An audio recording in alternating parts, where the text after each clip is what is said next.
கிறிஸ்துவுக்குள் அன்பான திருச்சபை மக்கள் மற்றும் விசுவாசிகள் அனைவருக்கும் ஆண்டவராகிய இயேசு கிறிஸ்துவின் நாமத்தினாலே வாழ்த்துதலையும் ஸ்தோத்திரத்தையும் தெரிவித்துக் கொள்கிறேன். இந்த வாரம் நம்முடைய ஆலயத்திலே நடைபெற வேண்டிய ஆராதனை வழக்கம் போல நடைபெற முடியவில்லை என்றாலும் இப்படிப்பட்ட ஒரு வாய்ப்புகள் வழியாய் நாம் கர்த்தருடைய வார்த்தையும் அவருடைய துதிக்கும் விதமாய் துதியும் நாம் இருக்க கர்த்தர் நமக்கு கிருபை செய்திருக்கிறார். ஆகவே இப்பொழுது 2 பாடல்களை நாம் பாடி அதன் பின்பாக கர்த்தருடைய வார்த்தைக்குள்ளாக கடந்து செல்வோம்.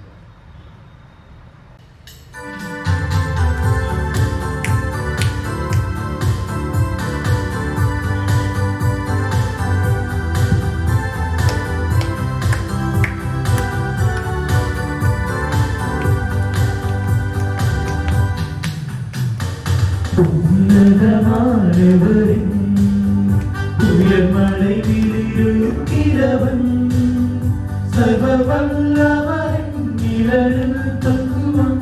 இது பரமசிலாகியவே. சர்வ வல்லவரின் நிழலில் தங்குவான். இது பரமசிலாகியவே. அவர் சேட்டையின் கீழடைக்கலம் புகவே தம் சிறுகளால் கூடுவார். அவர் சேட்டையின் கீழடைக்கலம் புகவே தம் சிறுகளால் கூடுவார். தேவனின் அடைக்கலமே என் கோட்டையின் மறைவாவர். அவர் சத்தியம் பரிசையும் கேடகமாம் என் நம்பிக்கையும் அவரே. அவர் சத்தியம் பரிசையும் கேடகமாம் என் நம்பிக்கையும் அவரே. அவர் சேட்டையின் கீழடைக்கலம் புகவே தம் சிறகுகளால் மூடுவார். அவர் சேட்டையின் கீழடைக்கலம் புகவே தம் சிறகுகளால் மூடுவார். இரவின் பயங்கரத்துக்கும் பகலில் பறக்கும் அம்புக்கும் இருளில் நடமாடும் கொள்ளை நோய்க்கும் நான் பயப்படவே மாட்டேன். இருளில் நடமாடும் கொள்ளை நோய்க்கும் நான் பயப்படவே மாட்டேன். அவர் சேட்டையின் கீழடைக்கலம் புகவே தம் சிறகுகளால் மூடுவார். அவர் சேட்டையின் கீழடைக்கலம் புகவே தம் சிறகுகளால் மூடுவார். ஆபத்திலும் அவரை நான் நோக்கி கூப்பிடும் வேளையிலும் என்னை காப்புவித்தே மற்றும் ரட்சிப்பாரே என் ஆத்துமனேஸ்வரர்.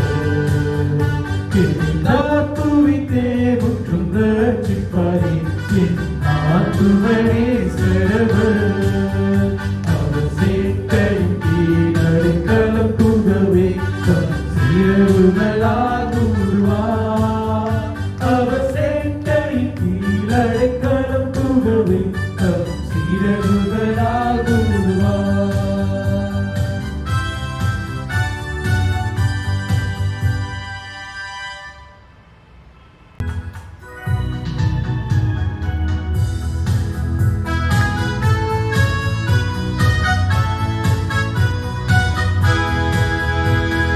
கொத்தாசை பர்வதம் நிராயின் கண்களை ஏறெடுப்பேன்.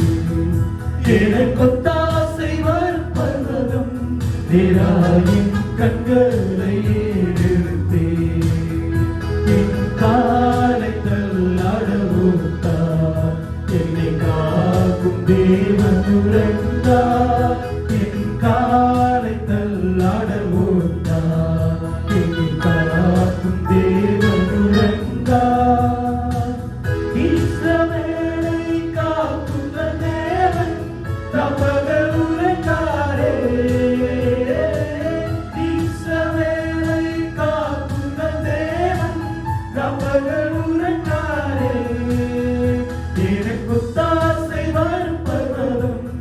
நீராயின் கண்களை ஏறெடுப்பேன். எனக்கொத்தாசை வரும் பர்வதம் நீராயின் கண்களை ஏறெடுப்பேன். பல பக்கத்தில் நிழலவரே, பழுவாமல் காப்பவர் அவரே. பல பக்கத்தில் நிழலவரே, பழுவாமல் காப்பவர் அவரே. சூரியன் பகல் சந்திரன் இரவு சேதப்படுத்தாதே. சூரியன் பகல் சந்திரன் இரவு சேதப்படுத்தாதே. எனக்கொத்தாசை வரும் பர்வதம் நீராயின் கண்களை ஏறெடுப்பேன். எனக்கொத்தாசை வரும் பர்வதம் நீராயின் கண்களை ஏறெடுப்பேன்.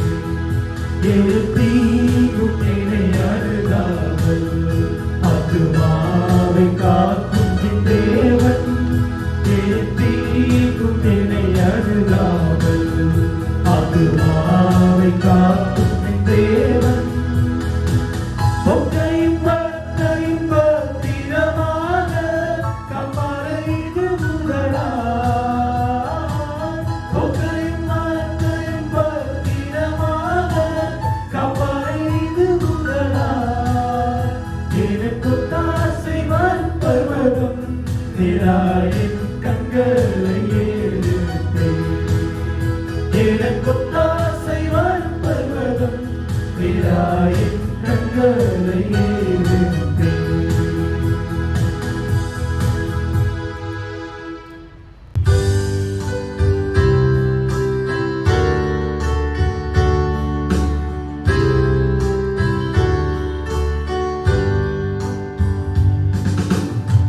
குயவனே உன் கையில் களிமண்ணா உடைத்து ஒரு பாகம்.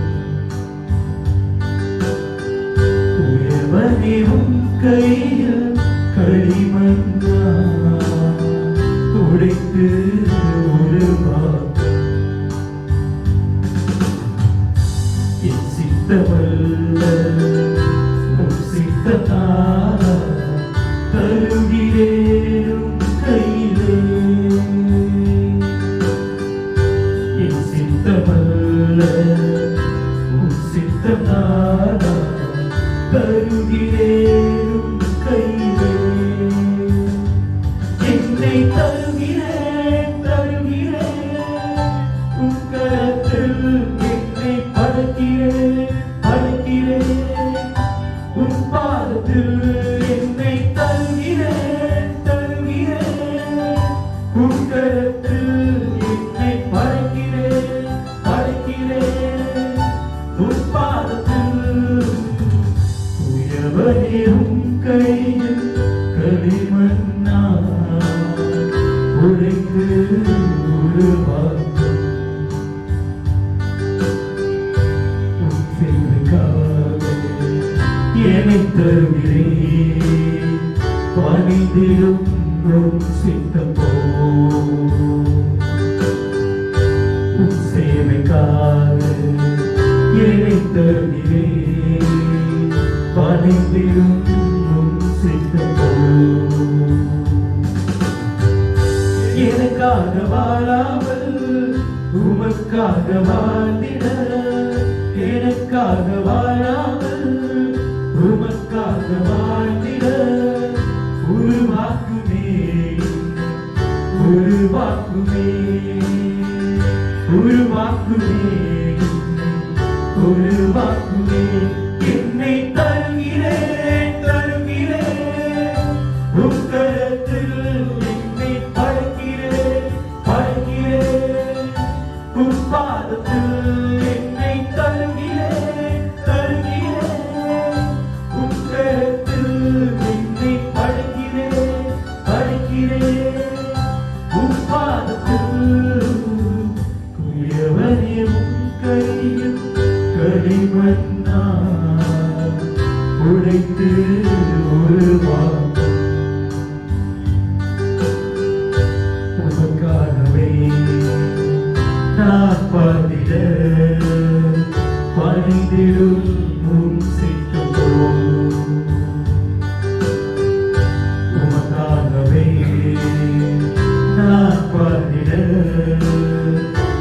செய்திடும் உம் சித்தமோ உம் சித்தம் செய்திடவே உம் சத்தம் கேட்டிடவே உம் சித்தம் செய்திடவே உம் சத்தம் கேட்டிடவே உருவாக்குமே என்னை உருவாக்குமே உருவாக்குமே என்னை உருவாக்குமே என்னை தருகிறேன் தருகிறேன் உம் கரத்தில் என்னை படைக்கிறேன் படைக்கிறேன் உம் பாதத்தில் என்னை தருகிறேன் தருகிறேன் உம் கரத்தில் என்னை படைக்கிறேன் படைக்கிறேன் உம் பாதத்தில் உயர்வரே உம் கையில் கடினம் உடைத்து உருவாக்கும் உயர்வரே உம் கையில் கடினம் உடைத்து உருவாக்கும் என் சித்தமல்ல உன் சித்தனாரா தருகிறேன் கையிலே என் சித்தமல்ல உன் சித்தனாரா தருகிறேன் கையிலே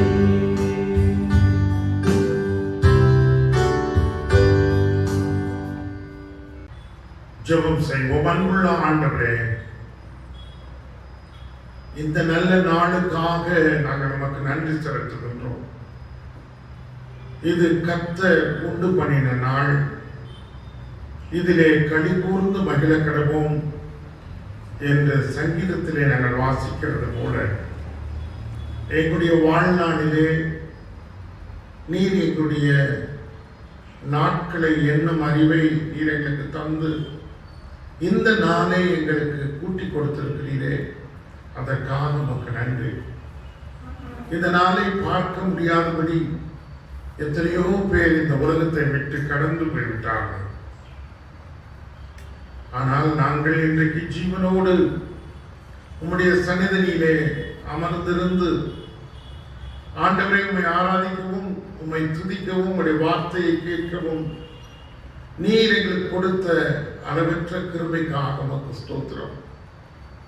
எங்களை சுற்றி பயங்கரமான அழிவுக்குரிய காரியங்கள் நடந்து கொண்டிருந்தாலும், தொற்றுகள் பரவி கொண்டிருந்தாலும், இன்னும் எங்களை கிருபையாய் நீர் பாதுகாத்து வழிநடத்தி கொண்டிருக்கிறீரே, அதற்காக உமக்கு ஸ்தோத்திரம். இந்த ஆராதனையிலே உங்களுடைய வார்த்தையை கேட்க மனதோடு வந்து உட்கார்ந்து இருக்கிற மக்கள் ஒவ்வொருவரையும் தனித்தனியாக பெயர் பெயராக நீர் ஆசீர்வதிக்க வேண்டும் என்று சொல்லி நாங்கள் ஜெபிக்கிறோம். உம்முடைய வார்த்தையின் வல்லமையை கர்த்தர் நீர் அவளுக்கு தாரும். நான் இன்று காலையிலே ஆண்டவருடைய வார்த்தையை கேட்டேன். கர்த்தர் என்னோடு பேசினார், எனக்கு மிகுந்த பிரயோஜனமாய் இருந்தது என்று சொல்லி யோசித்து உமக்கு நன்றி செலுத்த கிருபை தாரும். இயேசுவின் மூலம் ஜெபம் கேளும் பிதாவே, ஆமென்.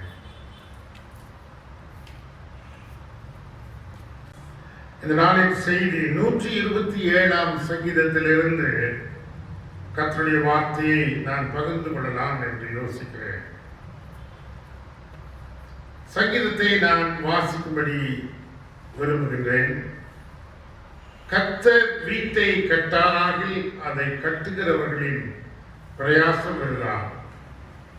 கர்த்தர் நகரத்தை காவாராகில் காவலாளர் விழித்திருக்கிறது வருகிறார்.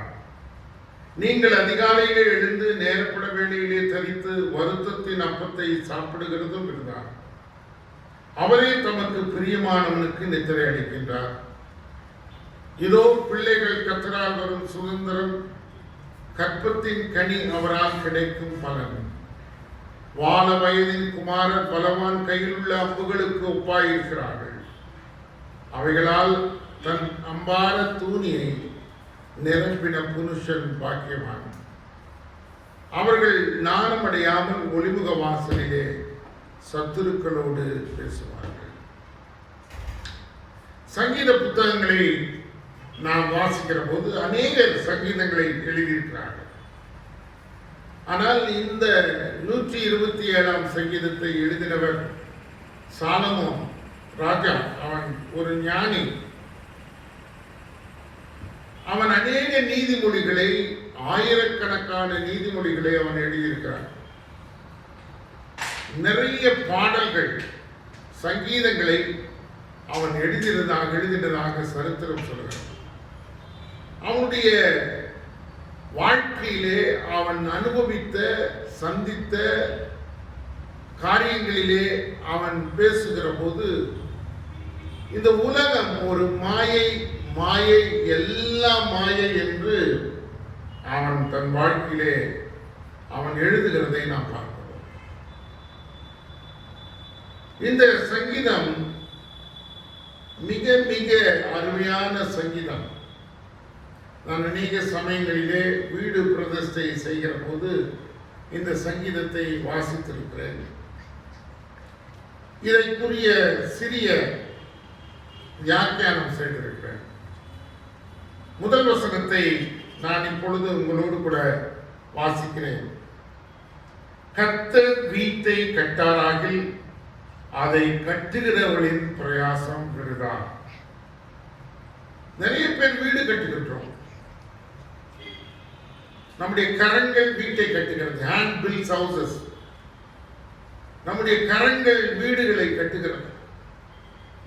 வீடு கட்டினவர்களுக்கு தெரியும், அந்த வீட்டை முடிக்க முடியுமா, அதை செய்து பாதியிலே நின்று போகுமா, அல்லது தேவையான பணம் கிடைக்குமா, வேலை செய்கிறவர்கள் ஏமாற்றி விடுவார்களோ, சூழ்நிலைகள் நமக்கு சாதகமாக இல்லாமல் போய்விடுமோ என்று அநேக சமயங்களிலே பயத்தோடு வீடுகளை கட்டுவர்களிடத்திலே நீங்கள் போய் பேசுவீர்கள்.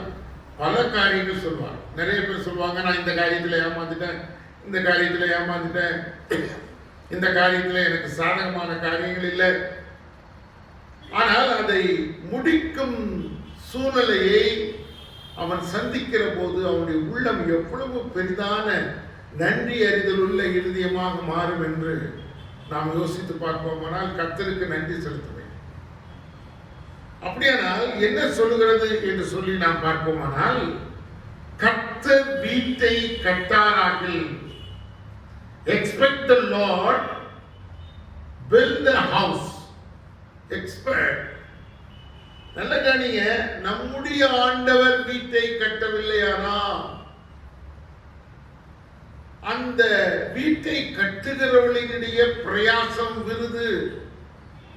விருதாவாயிருக்கிறது என்று சொல்லி சாலமோன் ஞானி எழுதுகிறதை பார்க்கிறோம்.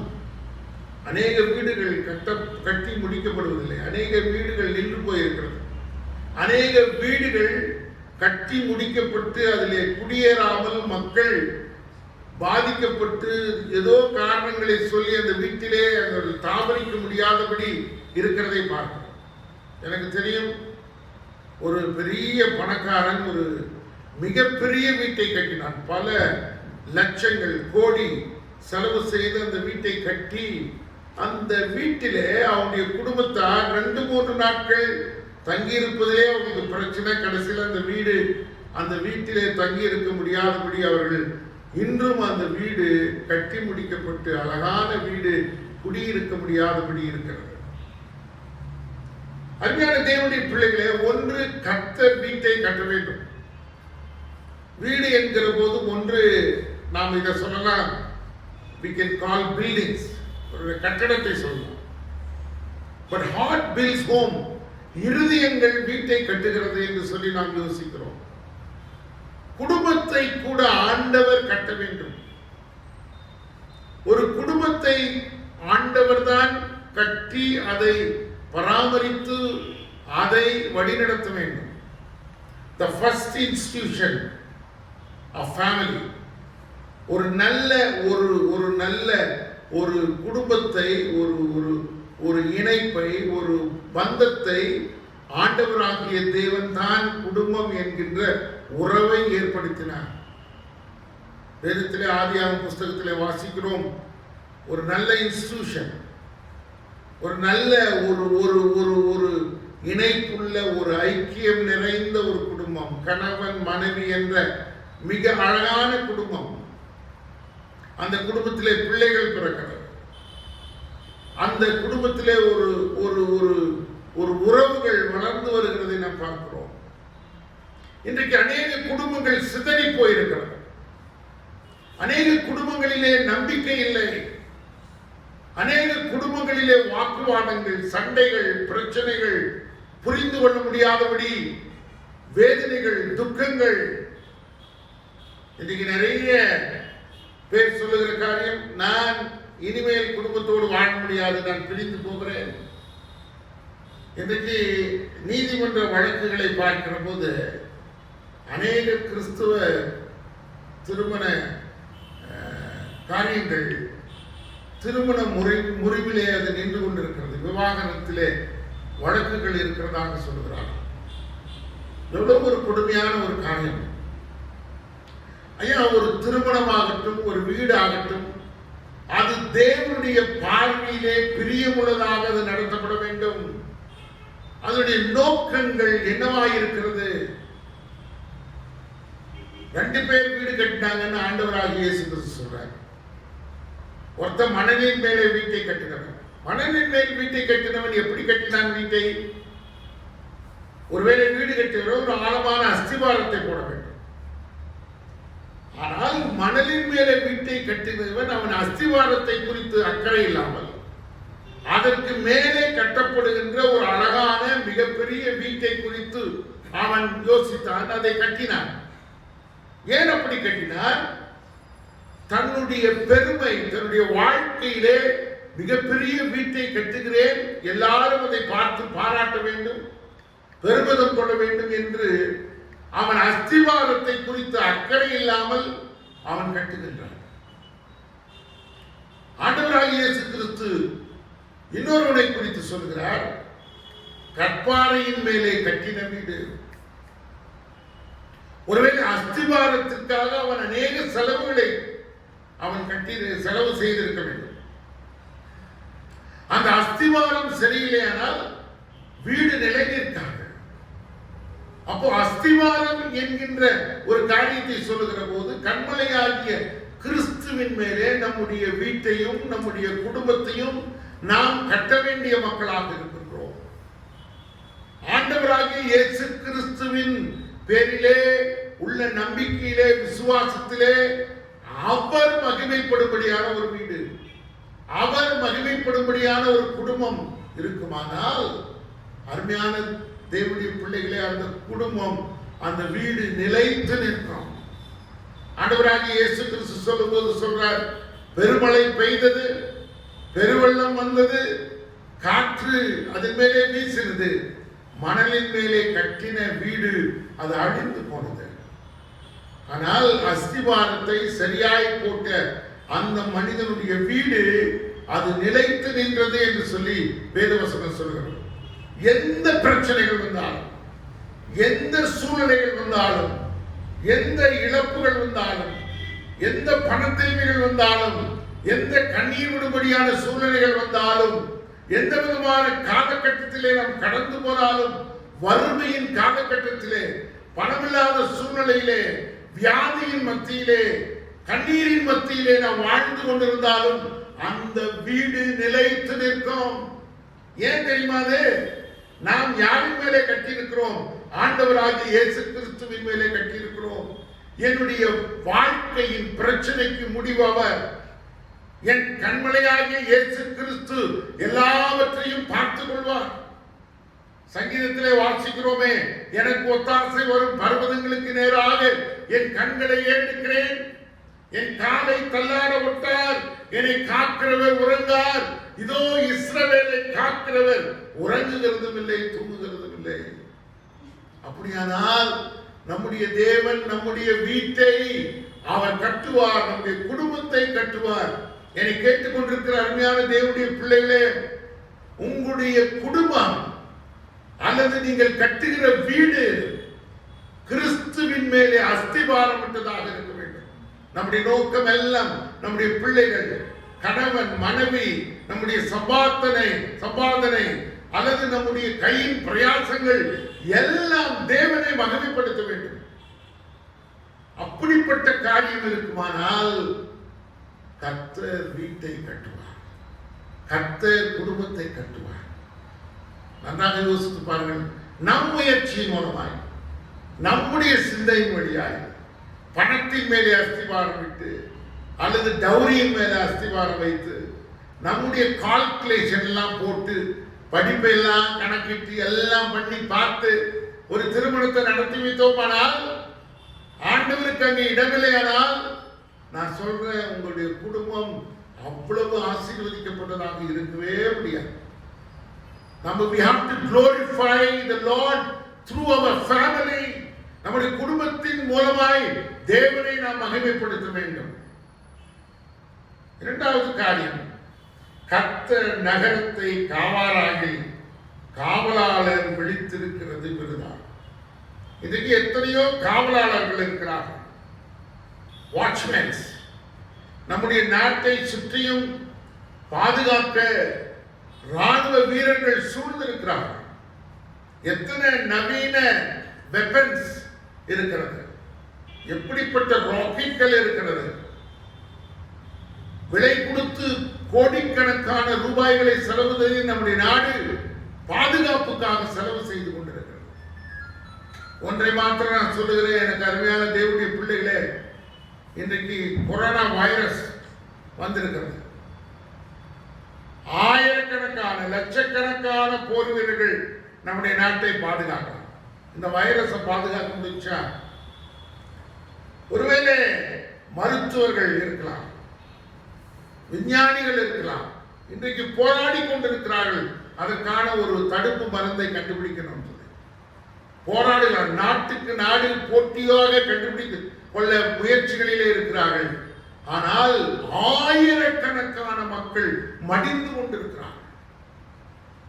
ஆயிரக்கணக்கான மக்கள் மடிந்து கொண்டிருக்கிறார்கள். நினைத்து பார்ப்போமானால், people who are innocent dying every day. அவங்க ஏன் சாகணும்னு கணக்கில்லை. தப்புனால, தாங்கள் பண்ண தீமையினாலே சாகிறார்கள் என்று சொல்ல முடியாது. இந்த தொற்று வியாதி அநேக மக்களை அது சாகடித்துக் கொண்டிருக்கிறது. வீடுகளிலே மடிந்து கொண்டிருக்கிறார்கள். நிறைய நாடுகளில் பார்க்கும்போது, ஒருவேளை வீட்டை விட்டு வெளியே போய் தன்னுடைய வியாதியை குணப்படுத்த முடியாதபடி தன்னுடைய வீடுகளிலே எத்தனை பேர் மடித்துக் கொண்டிருக்கிறார்கள். யோசித்துக் கொண்டிருப்போமானால், யோசித்து பார்ப்போமானால், நம்முடைய பாதுகாப்பு, நம்முடைய ஜீவன், நம்முடைய சரீரம், நம்முடைய ஆவி, ஆத்தும, சரீரம் எல்லாம் கர்த்தருடைய கரத்திலே இருக்கிறது. பிரியமானவர்களே, யோசித்து பாருங்கள். ஒருவேளை தேவன் நம்முடைய நகரத்தை, நம்முடைய வீட்டை, நம்முடைய குடும்பத்தை, நம்முடைய நாட்டை, இந்த உலகத்தை அவர் பாதுகாக்க வேண்டும். அதுதான் உண்மையான வேத வசனம் சொல்லுகிறது. நான் ஒரு செய்தி படித்தேன். கர்த்தர் இந்த உலகத்தை படைத்தார், தன்னுடைய கரத்தினாலே மனிதனை உருவாக்கினார். எல்லாம் அவருடைய கரத்திலே இருக்கிறது. நன்றாக யோசித்து பாருங்கள். இன்றைக்கு மனிதன் படைத்த ஆண்டவரை மறந்து விட்டான்.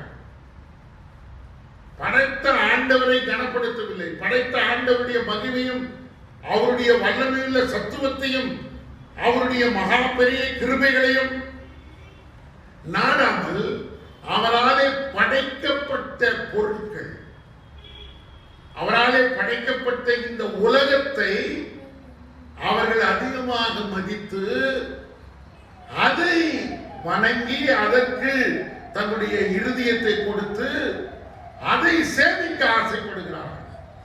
யோசனை பண்ணி பாருங்க. ஐயா, ஆண்டவர் தான் நமக்கு பாதுகாப்பு, வேறு யாரும் கிடையாது. நீங்க என்னதான் எப்படிதான் வாழ்ந்து கொண்டிருந்தாலும் தேவன் உங்களையும் என்னையும் பாதுகாக்கவில்லையானால் நாம் மடிந்து போயிருப்போம். பிரியமானவர்களே, ஒவ்வொரு நாளும் இந்த நாட்களிலே மக்கள் பயத்தின் சூழ்நிலையிலே அவர்கள் வாழ்ந்து கொண்டிருக்கிறதை நாம் பார்க்கிறோம். நீங்களும் நானும் பயத்தோடு இருக்கிறோம். ஆனா கர்த்தருடைய கிருபை நம்மை தாங்கிக் கொண்டிருக்கிறார். மூன்றாவது வசனம், நீங்க அதிகாலையிலே எழுந்து நேரப்பட வேளையிலே தரித்து வருத்தத்தின் அப்பத்தை சாப்பிடுகிறது உண்டுதான். அதிகாலையிலே எழுந்திருக்கிறதின் நோக்கம் நிறைவேற வேண்டுமா வேண்டாமா? ஒருவேளை அதிகாலையிலே எழுந்திருக்கிறவன் எதற்காக எழுந்திருக்கிறான்? சீக்கிரமாய் தன் பணிகளை முடித்து, தன்னுடைய வீட்டு காரியங்கள் எல்லாம் முடித்து, உணவறிந்து தன்னுடைய அனுதின பணிகளுக்கு அவன் செல்வதற்கு முன்பாக தன்னை ஆயத்தப்படுத்துகின்றான். ஒருவேளை அதிகாலையிலே ஒருவன் எழுந்திருந்து நேரப்பட வேளையிலே எல்லா காரியங்களையும் தரித்திருந்து வருத்தமான அப்பத்தை சாப்பிடுகிறதுனாலே என்ன பிரயோஜனம்? எத்தனை பேர் உங்களுடைய ஆகாரத்தை சந்தோஷமாய் நீங்கள் சாப்பிடுகிறீர்கள்? எத்தனை பேர் உங்களுடைய வீட்டிலே சமைக்கப்பட்ட ஆகாரத்தை மிக சந்தோஷமாய் ஐக்கியத்தோடு உணவறிந்து கொண்டிருக்கிறீர்கள்? எத்தனை முறை உங்களுடைய ஆகாரம் உங்களுக்கு சந்தோஷத்தை கொடுத்திருக்கிறது? ஒரு மனுஷன் நல்ல மனசோட இருந்தானா ஆகாரத்தை சாப்பிடுவதற்கு அவனுக்கு பிரியமா இருக்கும். அவன் மனசு சரியில்லைன்னா என்ன ஒரு லக்ஸூரியஸ் ஃபுட், நிறைய விலை உயர்ந்த உணவு வைத்திருந்தாலும் அவன் அதில் சந்தோஷப்படவே முடியாது. காரணம் அவனுடைய இருதயத்தின் சூழ்நிலைகள் சமைத்த உணவை, தனக்கு முன்பாக வைத்திருக்கிற உணவை சாப்பிட முடியாதபடி அது தடை செய்கிறது.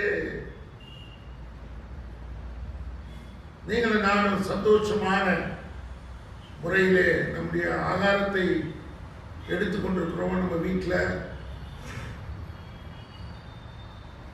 நமக்கு அந்த அப்பம் சாப்பிடுகிற உணவு, நிறைய பேர் சொல்லுவாங்க எங்களுக்கு ஒட்டலிங்க, சாப்பிட்ற உணவு ஒட்டவே மாட்டேங்குது உடம்புல. நிறைய பேருக்கு சாப்பிடுற உணவே அவங்களுக்கு பிரச்சனையா அமைஞ்சிருது. ஆனா ஆண்டவர் சொல்றாரு தன்னுடைய தாசன் மூலமாய், அதிகாலையிலே இருந்து நேரப்பட வேளையிலே தனித்து அப்பத்தை, வருத்தத்தின் அப்பத்தை சாப்பிடுகிறது. கண்ணீரோடு, எத்தனை குடும்பங்கள் கண்ணீரோடு ஆகாரத்தை உண்டு கொண்டிருக்கிறார்கள், வேதனையோடு ஆகாரத்தை உண்டு கொண்டிருக்கிறார்கள்.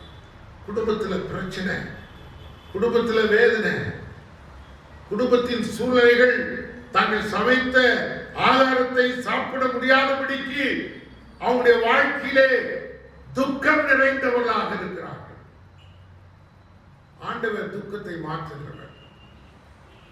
அடுத்தது பாருங்க, அவரே தமக்கு பிரியமானவனுக்கு நித்திரை கொடுக்கிறார்.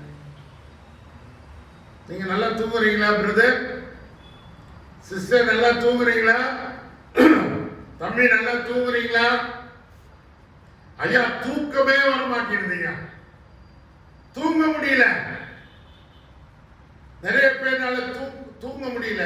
யாரும் ஒரு நல்ல பெட்டை விலை கொடுத்து வாங்கலாம், நல்ல பெட்ரூம் தயாரிக்கலாம், எல்லாம் நல்ல ஏசி இருக்கலாம், நல்ல கம்ஃபர்டபுள் ரூம் இருக்கலாம்.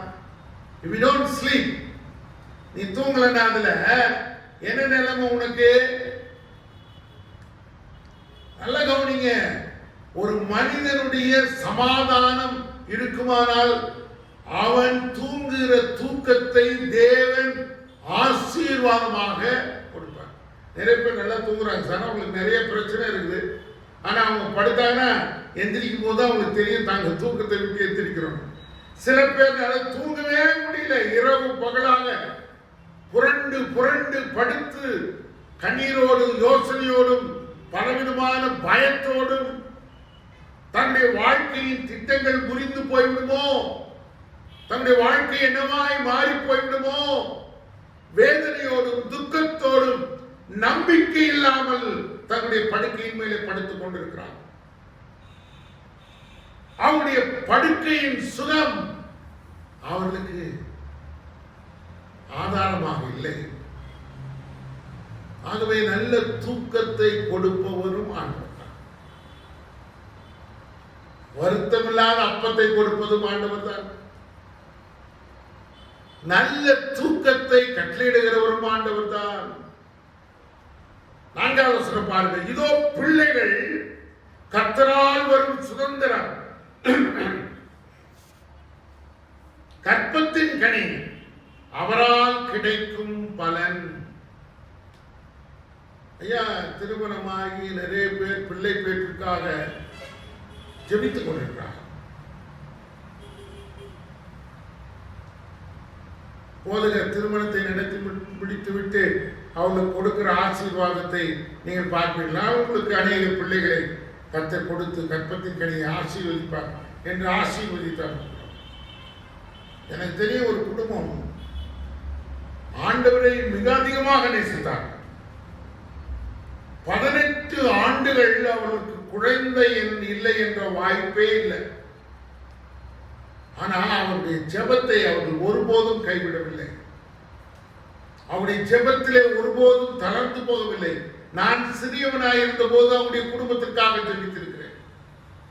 நான் சிறியவனாயிருந்த போது முழங்கால் படியிட்டு ஒவ்வொரு வெள்ளிக்கிழமை இரவும் எங்களுடைய சபை கூடி ஜெபிக்கின்ற போது என்னுடைய தகப்பனாரோடு அந்த குடும்பத்தாருக்காக ஜெபித்திருக்கிறோம். சபையாக கண்ணீர் விட்டு அந்த குடும்பத்துக்காக ஜெபித்திருக்கிறோம். காரணம், அந்த சகோதரனும் சகோதரியும் ஆலயத்தில் மிகப்பெரிய ஊழியத்தை செய்தார். நடந்தது என்ன? அவளுக்கு 3 கற்பத்தின் கனிகளை கொடுத்தார். ஒரு ஆண் குழந்தை, 2 பெண் குழந்தைகள். நான் திருநெல்வேலி மாவட்டத்துக்கு போவேன், அவர்களை பார்த்து சந்தோஷமாய் திரும்பி வருவேன். என்னை என் கழுத்தை கட்டிப்பிடித்து அழுவார்கள். என்னுடைய போதகருடைய மகன் வந்துவிட்டார்கள். சமயத்தில் கூட 2-3 முறை நான் அவருடைய குடும்பங்களை சந்திக்க ஆண்டவர் கிருபை செய்தார். ஐயா, கற்பத்தின் கனி என்பது தேவனாலே கொடுக்கிற ஆசீர்வாதம். அதற்கு நாம் தேவனை ஸ்தோத்திரிப்போம். கற்பத்தின் கனி என்பது தேவனாலே கொடுக்கப்படுகிற உன்னதமான ஆசீர்வாதம். அந்த ஆசீர்வாதத்தை கடவுள் தேவனாகிய கர்த்தர் நமக்கு கொடுக்கிறார். அது சுதந்திரம். தேவன் நமக்கு வைத்திருக்கிற ஒரு ஃப்ரீடம், ஒரு சுதந்திரம்.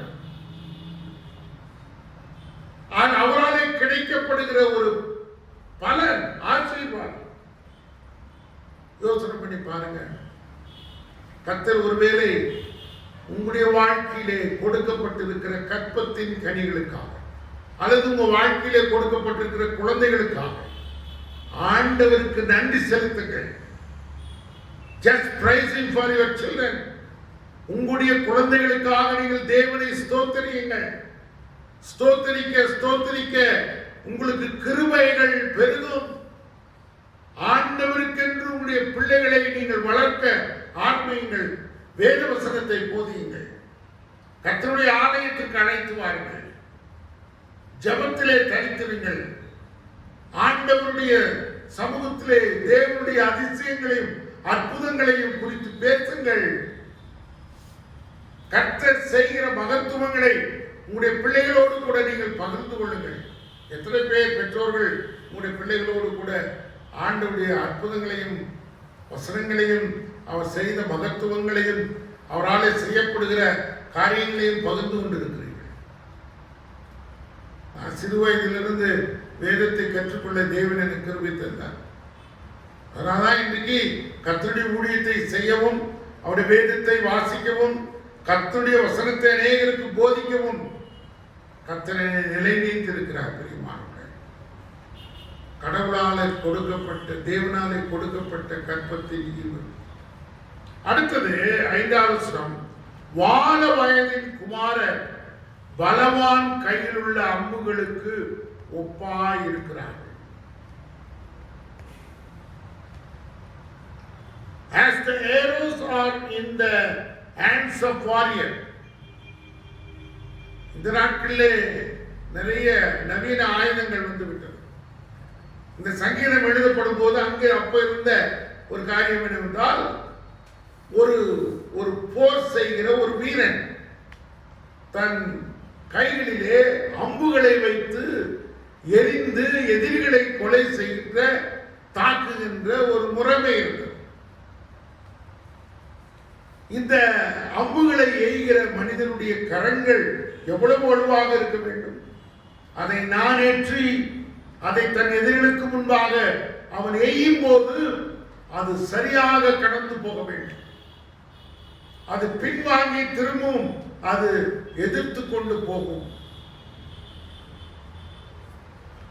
அப்படியானால் இப்படிப்பட்ட பலமுள்ள பலகரமுள்ள ஒரு அதிசயமுள்ள பலசாலிகளை, ஞானமுள்ள ஞானவான்களை கர்த்தர் நமக்கு கற்பத்தின் ஈவாக கொடுக்கிறார்.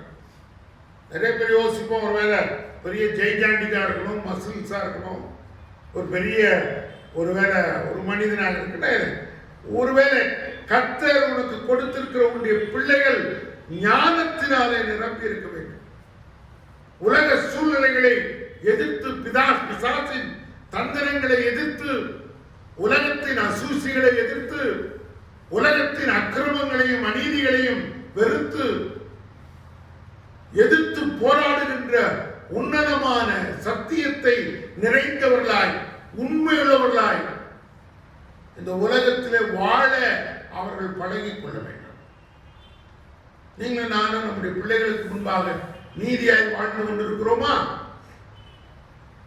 நம்முடைய பிள்ளைகளுக்கு முன்பாக நீதி உள்ள வாழ்க்கையை வைத்திருக்கிறோமா?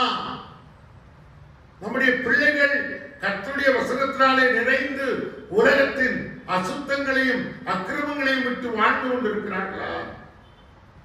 அவளுக்காக நீங்க ஜெபிக்க வேண்டும். பலவான் கையில் உள்ள அம்புகளுக்கு ஒப்பாயிருக்கிறார். அப்படியானால் 6வது வசனம், அவைகளால் தன் அம்பார துணியை நிரப்பின புருஷன் பாக்கியவான். இது என்னங்க? அது புரியலையே. அம்பு எய்கிறவன் அந்த அம்புகளை தன் முதுகு பின்பாக ஒரு பெரிய பவுச், ஒரு கூடையிலே அதை ஒன்று சேர்த்து வைத்திருப்பார். அம்புகள் எல்லாம் எய்யப்படும்படி ஆயத்தமாக. இந்த பலமுள்ள வாலிபன் போர்ச்சேவகன் ஒரு அம்பை எய்த பின்பு மற்றொரு அம்பை அரை நொடி பொருளிலே எடுத்து அதை நானேற்றி அடிக்க வேண்டும். வேகமாக, ஒன்றன் பின் ஒன்றாக. No time for that. அவருடைய கரங்களும் அவருடைய எண்ணங்களும் அவருடைய அறிவும் அது மிக கூர்மையாக செயல்பட வேண்டும். அப்படியானால் அதை நிரப்பி செயல்படுகின்ற ஒரு வாலிபன்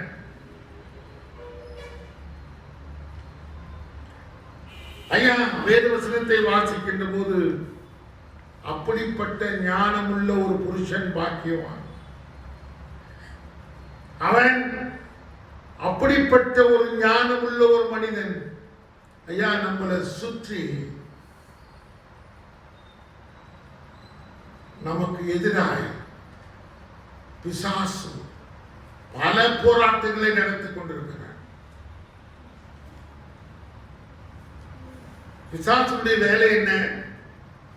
தேவனை ஆராதிக்கிறவர்களை அவன் தடை செய்ய வேண்டும். அவர்களுக்கு பிரச்சனை உருவாக்கணும். வேதத்திலே பார்க்கிறோம், யோபு என்ற நீதிமானை குறித்து அவன் கேள்விப்பட்டு ஆண்டவரிடத்தில் போய் கேட்கிறான். அவனை மாத்திரம் ஆண்டவர் சொல்றார், அவனை நான் சோதிக்க போறேன்னு சொல்லும் போது ஆண்டவர் சொல்றான், அவனை மாத்திரம் விட்டுரு, அவனது எல்லாத்தையும் எடுத்துக்க, பரவாயில்ல. அவன் ஒரு போதும் தேவனுடைய சமூகத்தை விட்டு பிரிந்து போக மாட்டான். யோபுனுடைய வாழ்க்கையிலே அவனுடைய ஆஸ்திகள் அழிக்கப்பட்டது, அவனுடைய பிள்ளைகள் மரித்து போனார்கள். எல்லாம் அழிந்து போன நிலைமையிலும் அவனுடைய நண்பர்கள் அவனோடு கூட வந்து உட்கார்ந்து பேசுகிறார்கள் அவனுடைய சூழ்நிலையை குறித்து. அவனுடைய மனைவி அவனை பார்த்து சொல்லுகிறாள், அவனுடைய சரீரத்திலே உண்டான பருக்களை ஓடுகளினாலே அதை காயப்படுத்தி நீ செத்துப்போ என்று சொல்லுகிறான். ஆனால் அவன் சொல்லுகிறான், தன் இரு கரங்களையும் எடுத்து தன் வாயிலே பொத்திக் கொண்டு தேவனுக்கு விரோதமாக நான் ஒரு வார்த்தையும் பேச மாட்டேன். எனக்கு வந்த அத்தனை கஷ்டங்களையும் அவன் சகித்து ஒரு போதும் அவன் தேவனை விட்டு பின்வாங்கவே இல்லையே. ஆனால் எவ்வளவு அவன் இழந்தானோ அவைகள் எல்லாவற்றையும் ஆண்டவர் அவனுக்கு திரும்ப கொடுத்தார். பல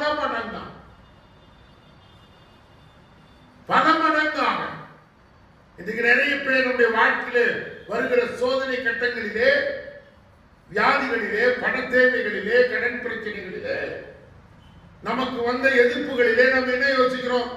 நாம் ஏன் கடவுளை தேடணும்? ஐயா, உன்னை வாழ வைக்கிறவர் அவர். உன்னுடைய ஜீவன் அவருடைய கரத்திலே இருக்கிறது. அவரை இல்லாமல் உன் பிரச்சனைக்கு விடிவு இல்லை. காரியங்களை சாதகமாக்கி கொடுக்கிறவர், எதிரிகளை முறியடிக்கிறவர். வேதவசனம் சொல்லுகிறது, உன் பக்கத்தில் 1000 பேரும் உன் வலது பக்கத்தில் 16,000 பேரும் விழுந்தாலும் அது உன்னை அணுகாது. நீ கண்களால் மாத்திரம் பார்ப்பாய். அப்ப தேவனுடைய பாதுகாப்பு எப்படி இருக்கிறது தெரியுமா? கர்த்தரை விசுவாசிக்கிறவன் செழிப்பான், அவன் பதறான்.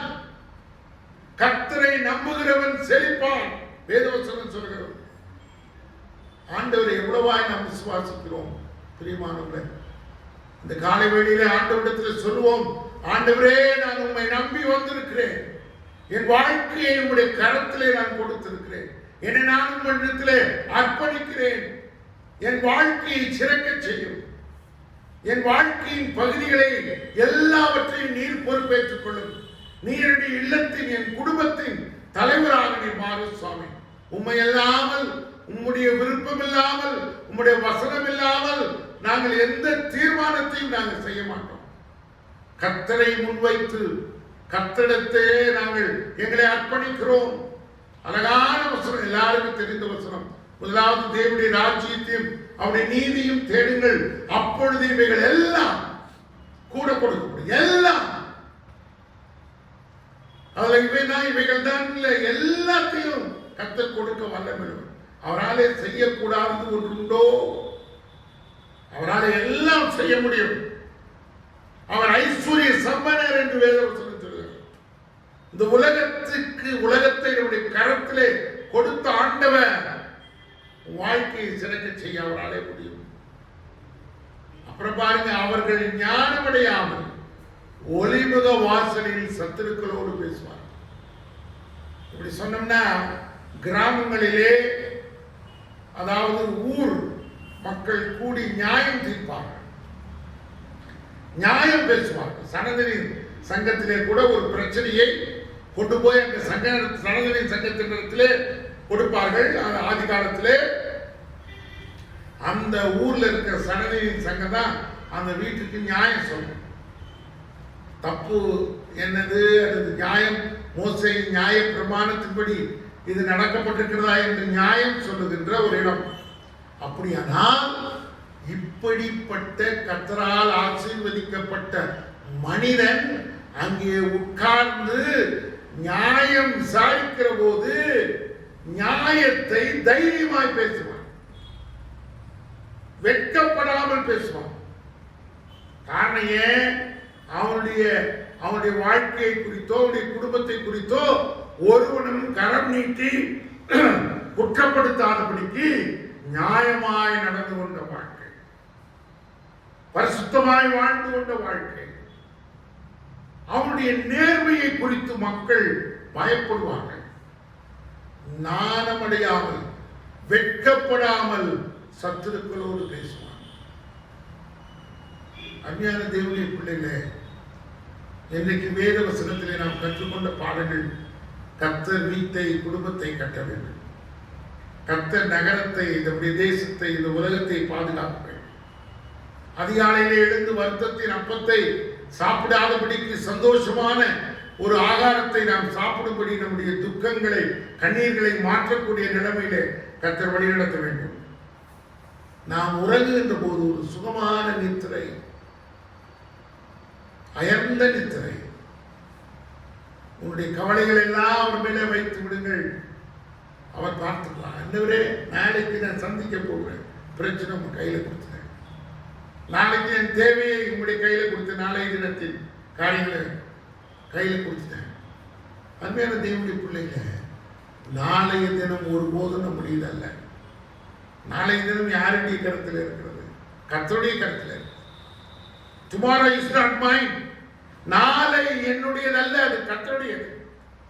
ஏன் நீங்க கவலைப்பட்டு தூங்காம கஷ்டப்படணும்? கர்த்தருடைய கரத்திலே எல்லாவற்றையும் ஒப்பு கொடுத்து அயர்ந்த நித்திரையோடு சமாதானத்தோடு நித்திரை செய்கின்ற வாழ்க்கையை கர்த்தர் கொடுக்கிறார். பிள்ளை பேற்றை ஆண்டவர் கொடுக்கிறார். சுதந்திரத்தை கொடுக்கிறார். உன்னுடைய பிள்ளைகள் பலவான் கையில் உள்ள அம்புகளுக்கு ஒப்பாக ஞானம் உள்ளவர்களாக பலசாலிகளாக அவர்கள் மாறுவார்கள். அருமையான தேவனுடைய பிள்ளைகளே, ஆசீர்வதிக்கப்பட்ட பாக்கியவனாய் சத்துருக்களோடு உட்கார்ந்து நியாயம் தீர்க்கிற ஒரு நியாயாசனத்திலே உட்கார்ந்து தைரியமாய் பேசுகின்ற மனுஷனாக மாற்றப்படுகிறார். எவ்வளவு ஒரு அழகான சங்கீதம்! இந்த சங்கீதம் நம்முடைய வாழ்க்கையிலே அர்த்தமுள்ளதாக மாற வேண்டுமா? தேவனுடைய பிள்ளைகளை கர்த்தர் அப்படிப்பட்ட இந்த சங்கீதத்திலே காணப்படுகிற அத்தனை ஆசீர்வாதங்களையும் உனக்கு இந்த நாளிலே சொந்தமாக ஆண்டவர் கொடுக்க வல்லமையுள்ளவராக இருக்கிறார். நீ அதை சுதந்திரித்துக் கொள்ளணும். உன்னை நீ ஆண்டவருக்கு ஒப்பு கொடுக்கணும்.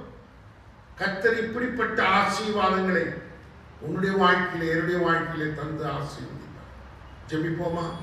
அன்புள்ள ஆண்டவரே, இந்த நாளிலே கூட நாங்கள் கேட்ட உடைய வசனத்திற்காக உமக்கு நன்றி செலுத்துகின்றோம். எத்தனை உண்மை உள்ள உம்முடைய ஜீவ வார்த்தைகளை நாங்கள் கேட்டிருக்கிறோம். ஆமா ஆண்டவரே, ஒரு மனிதனுடைய வாழ்க்கையிலே ஆண்டவரே அவனுக்கு ஜீவன் கொடுப்பது உம்முடைய வார்த்தை, அவனை உற்சாகப்படுத்துவது உம்முடைய வார்த்தை, அவனை உயிர் பெற செய்வது உம்முடைய வார்த்தை. தலித்தா குமி எழுந்திரு என்று சொன்ன போது அந்த சிறுமி மரணத்திலிருந்து உயிரோடு எழுந்தார். கர்த்தர் மரித்தோரை உயிரோடு எழுப்புகிறார் ஆண்டவர் என்று வேதத்திலே நாங்கள் வாசிக்கிறோம். பிரியமானவர்களே, ஆண்டவரே அப்படிப்பட்ட வசனங்களை நாங்கள் அறிந்திருக்கிறோம். வானத்தையும் பூமியும் படைத்த சர்வ வல்லமையுள்ள ஆண்டவர் எல்லாவற்றையும் உடைய ஆளுகையிலே வைத்திருக்கிறேன். அதை நாங்கள் அறிந்திருக்கிறோம். உன்னதமான ஆண்டவரே, எவ்வளவு பெரிய அற்புதங்களை மாலை செய்ய முடியும். எங்களுடைய வாழ்க்கையை மாற்ற முடியும். எங்களுடைய வாழ்க்கையிலே வருகிற போராட்டங்களை நீ மாற்ற முடியும். சமாதானம் இல்லாத சூழ்நிலைகளை மாற்ற முடியும். எங்களுடைய கண்ணீரை துடைக்க முடியும். எங்களுடைய காயங்களை கட்ட முடியும். எங்களுடைய தேவைகளை, பண கஷ்டங்களை அறிந்த தேவன் அதை தர முடியும். கடன் பிரச்சனைகளை மாற்ற முடியும். எங்களுடைய வாழ்க்கையின் சூழ்நிலைகளை மாற்றி அற்புதமாய் சமாதானமாய் எங்களை வாழ்க்கையை நடத்தி தர முடியும். கர்த்தாவே, இதை கேட்டுக் கொண்டிருக்கிற மக்கள் யாரெல்லாம் என்னென்ன பிரச்சனைகளிலே இருக்கிறார்களோ, இந்த நாளிலே அவர்களுக்கு உம்முடைய சமாதானத்தையும் உம்முடைய வாக்கு தத்தங்களையும் நீ தந்திருக்கிறீர். அதை நம்பி விசுவாசிக்கிற அத்தனை பேருக்கும் ஆசீர்வாதம் உள்ள ஒரு வாழ்க்கையை நீ தந்து ஆசீர்வதி. உம்முடைய வார்த்தையை கேட்டு நாங்கள் அதை விட்டுவிடாதபடிக்கு அதன்படி நடந்து கொள்ள உம்முடைய பரிசுத்த ஆவியானுடைய பலனை எங்களுக்கு கிருபையாய்த்தார். இயேசுவின் மூலம் ஜெபம் கேளும் பிதாவே, ஆமென். நம்முடைய கர்த்தராகிய இயேசு கிறிஸ்துவுடைய கிருபை, பிதாவாகிய தேவனுடைய அன்பு, பரிசுத்த ஆவியானவருடைய அந்யோன்ய ஐக்கியம், சுகபலன் பாதுகாப்பு இன்றும் என்றும் சதா காலங்களிலும் நம் அனைவரோடு கூட தங்கி தனித்திருப்பதாக.